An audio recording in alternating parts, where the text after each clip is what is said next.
बच्चों, लॉकडाउन ई पाठशाला में एक बार फिर से आपका स्वागत है। और आज हम वर्ग 7 के अध्याय 3 भूगोल के एक नए पाठ को शुरुआत करने जा रहे हैं। इस पाठ का नाम है स्थल रूपों का विकास। आप लोग जो पृथ्वी को देखते हैं आज के रूप में, क्या हमारी पृथ्वी हमेशा से ऐसी ही थी? जिस प्रकार पर्वत, पठार और मैदान हमारी पृथ्वी पर दिखाई देते हैं, क्या पृथ्वी हमेशा से ऐसी ही थी या इसमें हमेशा परिवर्तन होता आया है? इन्हीं बातों की जानकारी हम लोग इस पाठ में करने वाले हैं और इसीलिए इस पाठ का नाम दिया गया है स्थल रूपों का विकास। आप लोगों को जानकर यह आश्चर्य होगा कि हमारी पृथ्वी जो है वो गतिशील है। क्या आपने कभी इस बात को सोचा कि हम जो पृथ्वी को देखते हैं वो हमें स्थिर प्रतीत होती है? पृथ्वी की गतिशीलता से हमारा तात्पर्य यहाँ पर ये नहीं है कि पृथ्वी सूर्य के चारों तरफ चक्कर लगा रही है या पृथ्वी अपने ध्रुव पर घूम रही है, अपने एक्सिस पर घूम रही है, बल्कि हमारा कहने का मतलब ये है कि जिस पृथ्वी पर हम रहते हैं, जिस सतह पर हम रहते हैं, वो सतह भी गतिशील है। क्या आपको ये जानकर आश्चर्य नहीं हो रहा है? यदि नहीं हो रहा है तो अभी होना चाहिए, क्योंकि हम यही जान रहे हैं कि पृथ्वी स्थिर है, पृथ्वी की सतह स्थिर है, लेकिन पृथ्वी की सतह वास्तव में स्थिर नहीं है। तो हमको यह गतिशील क्यों नहीं दिखाई पड़ती? क्योंकि पृथ्वी की यह जो गति है, सतह की जो गति है, वो गति बहुत ही धीमी है। यह गति वर्ष में कुछ मिलीमीटर, 5-7 मिलीमीटर होती है, इसलिए यह गति हमको अनुभव नहीं होती है। और इस गति को बताने वाले जो सबसे पहले जो वैज्ञानिक थे, उनका नाम था अल्फ्रेड वेगनर।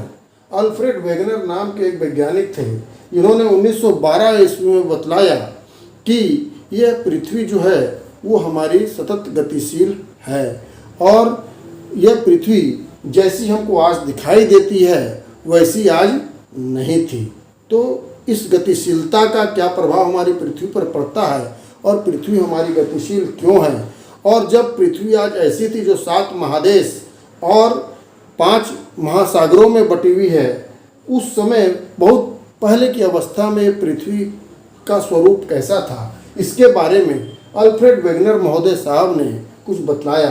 आप यहाँ पर एक चित्र देख रहे हैं, ये पृथ्वी की प्रारंभिक स्थिति को दर्शाता है। सारे जो 7 महादेश हैं, 7 जो महाद्वीप हैं, वो सारे महाद्वीप मिल करके बिल्कुल एक बड़ा महाद्वीप था। और ये जो 5 महासागर हैं, ये 5 महासागर मिल करके एक बड़ा महासागर का रूप था। तो इन्होंने ये जो 7 महादेश थे जो एक साथ जुड़े हुए हैं, इसको इन्होंने नाम दिया पैंजिया। क्या नाम दिया इन्होंने? पैंजिया। और जो महासागर एक साथ थे, उस महासागर का नाम उन्होंने दिया पैंथालासा। इसको याद रखिएगा बच्चों, 7 महाद्वीपों को मिलकर एक जो बहुत बड़ा जमीन का हिस्सा था, उसका नाम उन्होंने दिया पैंजिया। और जो 5 समुद्र एक साथ मिलकर के एक थे, उसका नाम उन्होंने दिया पैंथालासा। आप इस चित्र को ध्यान से देखिए तो आपको ऐसा लगेगा कि वास्तव में ये 7 महाद्वीप एक साथ मिले हुए थे। देखिए, ये कुछ दक्षिण अमेरिका का लग रहा है, ये आपको अफ्रीका का लग रहा है, ये आपको उत्तरी अमेरिका का है और ये एशिया और यूरोप का है, ये अंटार्कटिका और ऑस्ट्रेलिया और न्यूजीलैंड का ये महाद्वीप के हिस्से हैं जो लग रहे हैं कि एक साथ जुड़े हुए हैं। तो ये पूरी पृथ्वी जो बहुत प्राचीन काल में ऐसा स्वरूप इसका था। तो ऐसा कैसे हुआ कि 7 महाद्वीप अलग अलग हो गए? तो इन्होंने बतलाया, अल्फ्रेड वेगनर साहब के बाद एक नया सिद्धांत हमारे पास आया, जिसको हम लोग कहते हैं प्लेट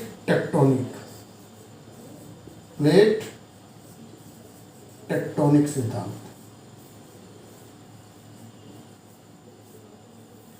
इस सिद्धांत के अनुसार ये जो हमारी पृथ्वी है, ये 6 बड़ी बड़ी प्लेटों में विभाजित है और 20 छोटी छोटी प्लेटों में विभाजित है। पूरी पृथ्वी जो है ये 6 बड़ी बड़ी प्लेटों में और 20 छोटी छोटी प्लेटों में विभाजित है।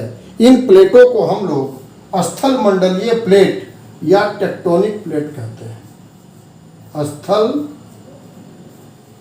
मंडलीय प्लेट या टेक्टोनिक प्लेट भी इसको कहा जाता है। और ये जो प्लेटें हैं ये लगातार गतिशील रहती है। अब आपके मन में सवाल उठ रहा होगा कि ये प्लेटें गतिशील कैसे होती है। तो बच्चों, हम लोगों को मालूम है कि पृथ्वी के अंदर पूरा का पूरा चट्टान पिघली हुई अवस्था में मौजूद है। और ये मैग्मा जो है ये हमेशा गतिशील होता है। मैग्मा ऊपर आता है और वो ठंडा होता हुआ मैग्मा फिर नीचे जाता है। मैग्मा की इस गतिशीलता के कारण ही पृथ्वी की सतह भी धीरे धीरे गतिशील होती है। और यह गतिशीलता जब होती है तो इस गतिशीलता के कारण ही ये जो पूरा एक पेंजिया का जो हिस्सा था ये धीरे धीरे 7 भागों में विभाजित हो गया और वो एक दूसरे से दूर जा रहे हैं और ये आज भी दूर जा रहे हैं।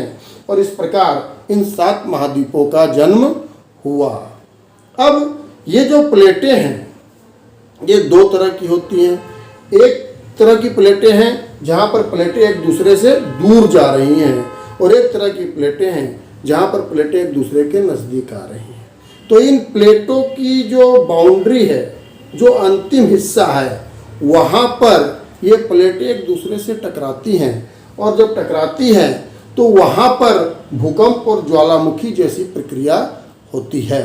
तो आपको मालूम है कि हमारी पृथ्वी पर कई तरह की प्रक्रिया होती है और हमारी पृथ्वी पर ये जो पहाड़, ये जो पठार, ये जो मैदान बने हैं और कई तरह की अन्य स्थलाकृतियाँ जो बनी हैं हमारी पृथ्वी पर, उन स्थलाकृतियों का बनने का कारण बहुत सारे बल हैं। अब इन बलों को हम लोग स्थल मंडल को प्रभावित करने वाले बल, ये जो बल हैं इनको हम 2 भागों में विभाजित करते हैं। एक तरह का बल होता है जिसको हम लोग कहते हैं अंतर्जनित बल और दूसरे तरह का बल है जिसको हम लोग कहते हैं बहिर्जनित बल। अंतर का मतलब अंदर से उत्पन्न होने वाला, जनित माने जन्म लेने वाला, और बहिर का मतलब बाहर माने जो बाहर जन्म लेता है। इस प्रकार 2 प्रकार के बल हैं। एक प्रकार का बल जो पृथ्वी के अंदर से पैदा होता है, पृथ्वी के अंदर से उसकी उत्पत्ति होती है। इस प्रकार के बल को हम लोग अंतर्जनित बल कहते हैं। और ये बल 2 प्रकार के होते हैं। अंतर्जनित बल 2 प्रकार के होते हैं, एक आकस्मिक और एक पटल विरूपण। आकस्मिक का मतलब जो बहुत तेजी के साथ होता है, अचानक से होता है, उसको आकस्मिक बल कहते हैं। और पटल विरूपण बल ये धीरे धीरे काम करता है, इसलिए इसको पटल विरूपण बल कहते हैं। अब ये आकस्मिक बल ये 3 तरह का होता है। इसमें 3 उदाहरण हमारे पास हैं जिसको हम लोग एक एक करके बाद में देखेंगे। एक है भूकंप, दूसरा है ज्वालामुखी और तीसरा है भूस्खलन। और ये पटल विरूपण में एक प्रकार का बल है जो कि पर्वत निर्माण कार्य, जिससे कि हिमालय पर्वत बन रहा है, ये बहुत धीरे धीरे, बहुत ही धीमी गति से बनने वाली एक प्रक्रिया है। बहिर्जनित बल का मतलब जो पृथ्वी की सतह पर उत्पन्न होते हैं, पृथ्वी की सतह के बाहर उत्पन्न होते हैं, ऐसे बलों को हम लोग बहिर्जनित बल कहते हैं। इसमें 2 तरह के कार्य मुख्य होते हैं, एक अपर्दन, एक निक्षेपण। अपर्दन का मतलब काट छाट, उसको अलग करना, और निक्षेपण का मतलब उसको जमा करना। इसमें 1, 2, 3, 4 जो हमारे कारक हैं वो होते हैं। एक है नदी, दूसरा है पवन, तीसरा है हिम नदी और चौथा है समुद्री तरंग। इनके कार्य भी बहुत महत्वपूर्ण हैं। इनके द्वारा हमारी पृथ्वी पर बहुत ही सुंदर सुंदर स्थलाकृतियों का निर्माण होता है, जिसके बारे में हम लोग आने वाले कक्षाओं में, आने वाले वीडियो में हम लोग इसका अध्ययन करेंगे। और आने वाली वीडियो में सबसे पहले हम लोग भूकंप और ज्वालामुखी के बारे में पढ़ेंगे। उसके बाद हम लोग नदी, पवन, हिम नदी और समुद्री तरंग के द्वारा हमारी पृथ्वी की सतह पर क्या क्या परिवर्तन किए जाते हैं, किए जाते रहेंगे और किए जाते थे, उनके बारे में एक बहुत ही रोचक जानकारी हम लोग अगले वीडियो में करेंगे। तब तक के लिए आप अपने घर में रहिए, सुरक्षित रहिए।